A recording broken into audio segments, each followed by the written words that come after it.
தனுசு ராசிக்கு மாசி மாத பலன்கள் எப்படி இருக்குங்கிறத இந்த நிகழ்ச்சியில் பார்ப்போம். தனுசை பொறுத்தவரை பல நேரங்களில் தனித்து இயங்க முடியாத நிலையில் இருந்தாலும் அவங்க ராசியை குரு பார்க்கக்கூடிய காலகட்டங்களில் தனித்து இயங்குவதற்கான வாய்ப்புகளையும் முயற்சிகளையும் அவங்க தொடர்ந்து எடுத்துகிட்டு இருப்பாங்க.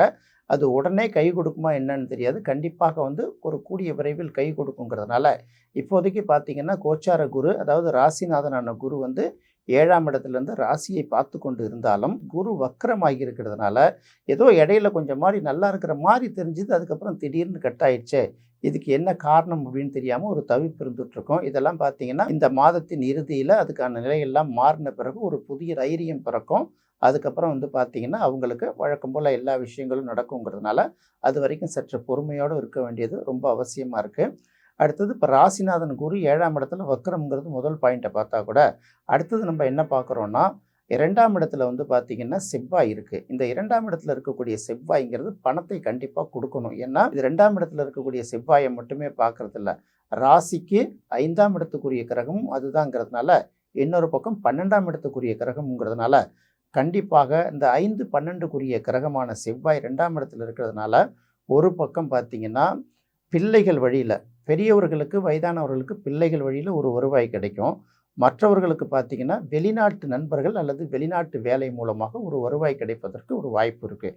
எப்படி இருந்தாலும் இந்த வருவாய் தேடி வரக்கூடிய வருவாயாக இருக்கும். அதனால் தனுசு ராசியை பொறுத்த வரைக்கும் மாதத்தோட முதல் 10 நாளே பார்த்தீங்கன்னா அவங்க ரொம்ப கம்பீரமாகவும் தைரியமாகவும் நடப்பதற்கான வாய்ப்பை இந்த செவ்வாய் உருவாக்கி கொடுக்கும். 2ஆம் இடத்துல இருக்கக்கூடிய செவ்வாய் உச்சம் பெற்றிருப்பது இன்னொரு வகையில் சிறப்பு இல்லை. கடந்த மாதமும் 2ஆம் இடத்துல தான் செவ்வாய் இருந்தது. ஆனால் செவ்வாய் தனியாக இல்லையே, அது கூட சூரியன் எல்லா கிரகங்களும் சேர்ந்து இருந்த நிலை மாறி இப்போ ஒரு 10 நாளைக்கு செவ்வாய் தனிச்சு இருக்கிறதுனால இந்த 10 நாட்களுக்குள்ள அவங்க பார்த்தீங்கன்னா அவங்களுக்கு ஏதாவது ஒரு வகையில் பணம் ஓரளவுக்கு பெரிய அளவில் வரும். குறைந்தபட்சம் பார்த்தீங்கன்னா 100 ரூபாய் தேவைன்னா 90 ரூபாய் கண்டிப்பாக வருங்கிறத நம்ம உறுதியாக சொல்லலாம். இது அந்த தைரியத்தை செவ்வாய் உருவாக்கி கொடுக்கும். அடுத்தது அவரே 5ஆம் அதிபதியாக இருந்து 2ஆம் இடத்துல இருக்கிறதுனால இதுக்கான வாய்ப்பை நாம் தேடி போக வேண்டிய அவசியங்கள் பெரிய அளவுக்கு இல்லாமல் யாரோ ஒருத்தவங்க நமக்கு ஒரு வாய்ப்பு கொடுத்து அதுக்கான வருவாயும் கொடுக்குற வாய்ப்பும் இப்போதைக்கு நெருங்கி வருங்கிறத பார்த்துக்கலாம். அதுக்கப்புறம் செவ்வாய் மாற்றத்துக்கு பிறகு என்னங்கிறத நம்ம யோசிச்சுக்கலாம். அப்படி பார்க்கும்போது இப்போ ராசிக்கு 3ஆம் இடம் அப்படின்னு பார்க்கும்போது ஏற்கனவே அங்கே ராகு இருந்தது. இப்போ இந்த மாதத்தில் பார்த்தீங்கன்னா சூரியன் அங்கே போயிடுச்சு. சூரியன், புதன், சுக்கிரன் சேர்ந்து இருக்கிறதோட செவ்வாயும் ஒரு 10 நாள் கழித்து அந்த இடத்துக்கு போயிடும். அப்போ 3ஆம் இடத்துல பார்த்தீங்கன்னா 5 கிரகங்கள் கூடியிருக்கு. இது பார்த்தீங்கன்னா 3ஆம் இடம் ஒரு பக்கம் முயற்சி ஸ்தானம், தைரியஸ்தானம்னு சொன்னால் கூட இன்னொரு பக்கம் பார்த்தீங்கன்னா அதுவும் சற்று மறைவிடம் அப்படிங்கிற ஒரு சூழ்நிலை இருக்குது. இப்போ எடுத்துப்போம். இப்போ சூரியன் இந்த ராசிக்கு 9ஆம் அதிபதி. இந்த ராசிக்கு 9ஆம் அதிபதி போய் 3ஆம் இடத்துல இருக்குது. இது எதுக்கு நல்லதுன்னா பயணங்களுக்கு நல்லது, புதிய முயற்சி பண்ணுறது நல்லது, இளைய சகோதரர்கள் வழியில் நமக்கு சில ஆதாயம் கிடைப்பதற்கு ஒரு நல்ல வழி வகுக்கும். அப்படிங்கிறதுல நம்ம பல நேரங்கள் எடுத்தால் கூட இந்த சூரியனோட ராகு சேர்ந்து இருக்கிறதுனால வளர்ச்சியை கண்டிப்பாக பாதிக்கும். மனசில் இருக்கக்கூடிய தைரியம் சற்று குறைவதற்கான வாய்ப்பும் இருக்கும். அப்படிங்கிறதுனால ரொம்ப யோசித்து முடிவு பண்ணலாம். இந்த நேரத்தில் அது மாதிரி அளவுக்கு அதிகமான ரிஸ்க் எடுக்கக்கூடிய முயற்சிகளை எடுக்காமல் இருப்பது, இந்த மாதம் வரைக்கும் எடுக்காமல் இருப்பது உங்களுக்கு ரொம்ப நல்லதுங்கிறத இந்த சூரியன் உங்களுக்கு உணர்த்துது. அடுத்தது பார்க்கும்போது சுக்கிரன் அப்படின்னு பார்க்கும்போது ராசிக்கு 6ஆம் அதிபதி, இன்னொரு பக்கம்போது 11ஆம் அதிபதி. இப்போ 6ம் 11ம் சம்பந்தப்பட்டு 3ஆம் இடத்துல இருக்கிறது என்ன மாதிரி விஷயங்களை கொடுக்கும் அப்படின்னு பார்த்தீங்கன்னா, 6ஆம் அதிபதி 3ஆம் இடத்துல இருந்ததுன்னா அளவுக்கு அதிகமான தைரியத்தை கொடுக்குங்கிறத ஒரு பக்கம் நம்ம எடுத்துக்கலாம். இந்த அளவுக்கு அதிகமான தைரியத்தை கொடுத்து நம்ம போய் வேற எதுலேயும் ரிஸ்க் எடுத்து மாட்டிக்க கூடாதுங்கிறதுல கவனமாக இருக்கணும். இன்னொரு பக்கம் அவரே 11ஆம் அதிபதியாக இருக்கிறதுனால எவ்வளோ பெரிய நெருக்கடிகள், கடன்கள் வந்தால் கூட ஏதாவது ஒரு வகையில் கொஞ்சம் கொஞ்சமாக அதை திருப்பி செலுத்தக்கூடிய காலகட்டத்தில் இப்போ தனுசு ராசிக்காரர்களுக்கு அதுக்கான வாய்ப்பு உருவாகும். அதனால் ஒரு கடனும் வரும், ஒரு கடனை திருப்பி கட்டுவதற்கான வாய்ப்பும் இந்த மாதம் அவர்களுக்கு கிடைக்கும். அதை அவங்க உறுதியாக நம்பலாம். அதுக்கு அடுத்தது பார்க்கும்போது ராசிக்கு 7ஆம் இடத்துக்கும் 10ஆம் இடத்துக்கும் உரிய கிரகமான புதனும் 3ஆம் இடத்துல உட்காருது. அப்போ 10ஆம் அதிபதி 7ஆம் அதிபதி 3ஆம் இடத்துல உட்கார்றதுனால நாம் என்ன பண்ணுவோம், நம்ம பாட்டுக்கு ஒரு வேலை பார்த்துட்டே இருக்கோமா, இது சரியாக வருமா, வாழ்க்கை துணை பேரில் இன்னொரு தொழிலை ஆரம்பிக்கலாமா, ஒரு ட்ராவல்ஸ் ஆரம்பிக்கலாமா, இல்லை ஒரு சின்ன ஏதாவது ஒரு பிஸ்னஸை ஸ்டார்ட் பண்ணலாமா அப்படிங்கிற எண்ணம் வந்து மனசுக்குள்ளே அதிகமாக உதிச்சிக்கிட்டு இருக்கும். ஏன்னா குடும்ப தேவைகளும் மற்ற தேவைகளையும் பார்க்கும்போது ஒருவருடைய வருமானம் பத்தலை அப்படிங்கிற ஒரு சூழல் வர்றதுனால இந்த சிந்தனை வந்து இப்போ அடிக்கடி உருவாகிட்டு இருக்கும். அதை நோக்கி நீங்கள் பயணிச்சுக்கிட்டே இருப்பீங்க. ஆனால் இப்போதைக்கு அந்த சிந்தனை வந்து பெரிய அளவுக்கு கை கொடுக்காது. ஏன்னு பார்த்தீங்கன்னா இந்த புதன் மட்டுமே தனியாக இல்லையே, புதன் கூடயே பார்த்தீங்கன்னா ராகும் இருக்கிறதுனால ஒரு தடவை உற்சாகமாக நம்ம ஏதாவது ஒன்று பண்ணி செஞ்சிடலாங்கிற உற்சாகம் வந்து மனசுக்குள்ளே பொங்கி பூரித்து அதுக்கு தைரியமாக இருப்போம். இன்னொரு சூழ்நிலை பார்க்கும்போது இதில் கொஞ்சம் பணத்தை எடுத்து நம்ம ஒதுக்கி வச்சுட்டோம்னா இதில் ஏதாவது லாஸ் வந்துச்சுன்னா இன்னும் இல்லை நம்மளுடைய சேலரி எடுத்து இன்னும் கொஞ்சம் நமக்கு சுமை அதிகமாக கூடுமேங்கிற ஒரு சிந்தனையும் பயமுறுத்திட்டு இருக்கும். அதனால் புதன் வந்து வேறு இடத்துக்கு பயிற்சியாகி அடுத்தடுத்த இடங்களுக்கு போகிற வரைக்கும் இப்போதைக்கு சற்று அமைதியாக இருக்கிறது தான் ரொம்ப நல்லாயிருக்கும். அடுத்தது இந்த முயற்சிகளே பார்த்தீங்கன்னா நீங்கள் ஒரு முயற்சிகளில் இறங்க மாட்டீங்க. ஒரே நேரத்தில் 4-5 விதமான விஷயங்களில் முயற்சி பண்ணக்கூடிய சூழ்நிலையை உங்களுக்கு உருவாக்கி கொடுக்கும். அதனால் மாசி மாதத்தை பொறுத்தவரையும் மனசுக்குள்ளே தோன்ற சிந்தனைகள் எல்லாத்தையும் செயல்படுத்தணுங்கிற நினைப்பு இல்லாமல் அது பாட்டுக்கு ஒரு பக்கம் கிடக்கட்டும், நம்மளுடைய ரெகுலர் வேலையை எப்போதும் போல் பார்க்கும்போது கொஞ்சம் ரிஸ்க்கு குறைவாக இருக்குங்கிறத தெரிஞ்சுக்கலாம்.